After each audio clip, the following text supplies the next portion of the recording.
क्योंकि भैया अगर जिंदा रहेंगे तो रोजी रोटी कहीं भी कमा खा लेंगे, जब जिंदा नहीं रहेंगे तो रोजी रोटी का क्या काम करेगा।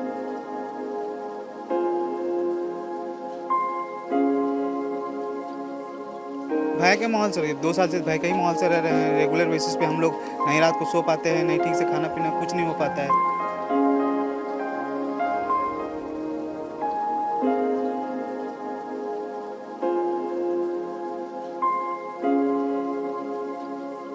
बीसीसीएल तो करोड़ों कमा रहा है सर, करोड़ों कमा भी रहा है, प्लस हम लोग तो उसके लिए जान भी दे रहे हैं ना।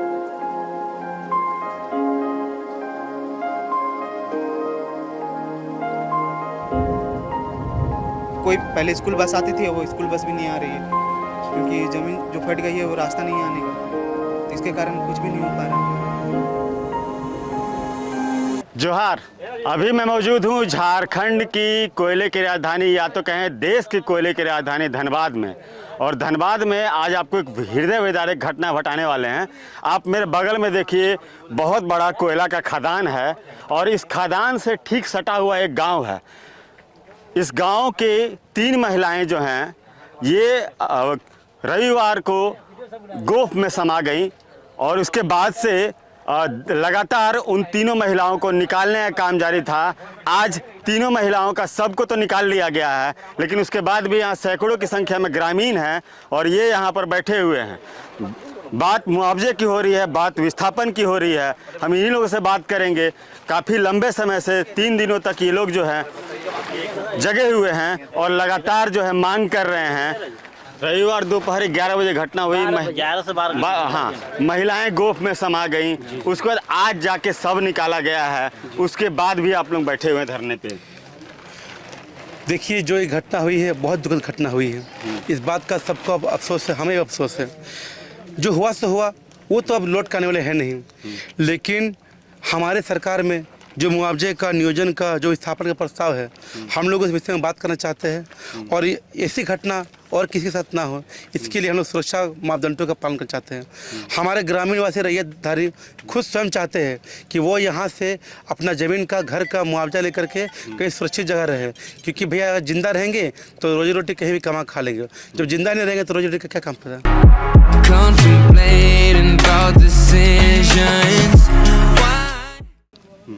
बगल में खदान है और जस्ट कुछ ही मीटर पे आप लोगों का गांव है। देखिए, इस विषय में तो आपको डीजीएमएस अच्छी तरह बता पाएंगे, क्योंकि हम लोग तो ग्रामीण है, रैयतधारी है, कमाते खाते हैं। डीजीएमएस में कोई बात का सत्यापन करना चाहिए कि क्या ये जो माइंस चल रहा है या जो घर है वो सुरक्षा मापदंडों का पालन कर रहा है कि नहीं। अगर कर रही है तो आप वो लिखित दें कि हाँ मापदंड पालन कर रही है, और अगर नहीं है तो अब तक वो कान में तेल डाल के क्यों सोए थे, अब तक उनकी नींद क्यों नहीं खुली।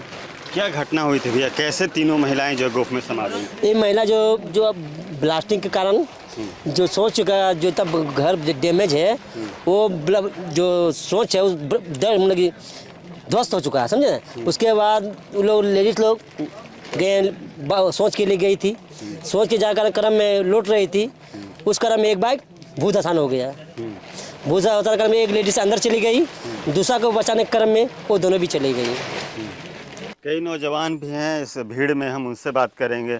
आप इसी गांव के हैं? हाँ, इसी गांव के हैं। कितना भय के माहौल में रहना होता है? भय के माहौल से 2 साल से भय का ही माहौल से रह रहे हैं। रेगुलर बेसिस पे हम लोग नहीं रात को सो पाते हैं, नहीं ठीक से खाना पीना कुछ नहीं हो पाता है। जो भी नौजवान बालक जो लड़के हैं, नहीं वही कहीं कमाने के लिए जा पा रहे हैं, नहीं उनकी शिक्षा भी पूरी हो पा रही है। न कोई पहले स्कूल बस आती थी, वो स्कूल बस भी नहीं आ रही है क्योंकि ज़मीन जो फट गई है वो रास्ता नहीं आने का, तो इसके कारण कुछ भी नहीं हो पा रहा है। एक तरीके से माने तो ये बस्ती पूरी बाहरी और शहरी से कट गए। कोई भी सुविधा, मूल सुविधा ही भी नहीं है यहाँ पे। हम लोग कोई भी मूल सुविधा नहीं है, पानी की सुविधा है, ना ही बिजली की कोई सुविधा है। प्लस इतना उत्पीड़न हो रहा है हम लोग के साथ, जो प्रशासन हम लोग के साथ इतना उत्पीड़न कर रही है। बीसीसीएल तो करोड़ों कमा रहा है सर, करोड़ों कमा भी रहा है, प्लस हम लोग तो उसके लिए जान भी दे रहे हैं ना। हम लोग का जान भी लिया जा रहा है।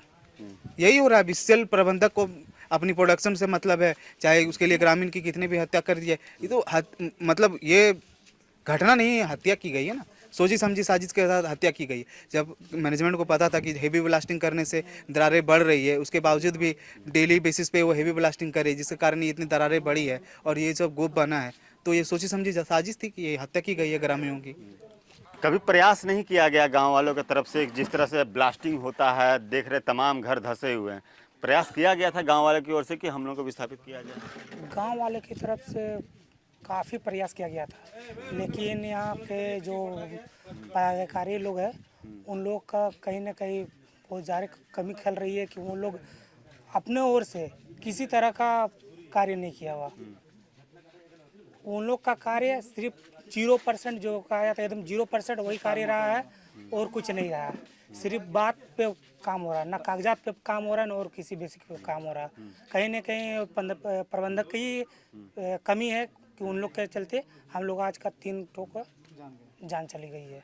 देखिए ये गांव जो है, ये गांव ऐसा नहीं है कि नया बसा हुआ है। गांव में जब आने पे मालूम चला 1908 से 1932 की बात होती है झारखंड में, 1908 से तमाम ग्रामीण यहाँ बसे हुए हैं और उसके बाद बगल में कोयला खदान खुलता है और उसके बाद ये पूरा गांव जो है उस कोयला खदान के दंश को झेल रहा है। अब ऐसे में क्या इस गांव की आगे क्या फ्यूचर है, ये सोचने वाली बात है। बाकी इस वीडियो को लेकर आप क्या सोचते हैं, इस घटना को लेकर आप क्या सोचते हैं, कमेंट करके जरूर बताइएगा। शुक्रिया।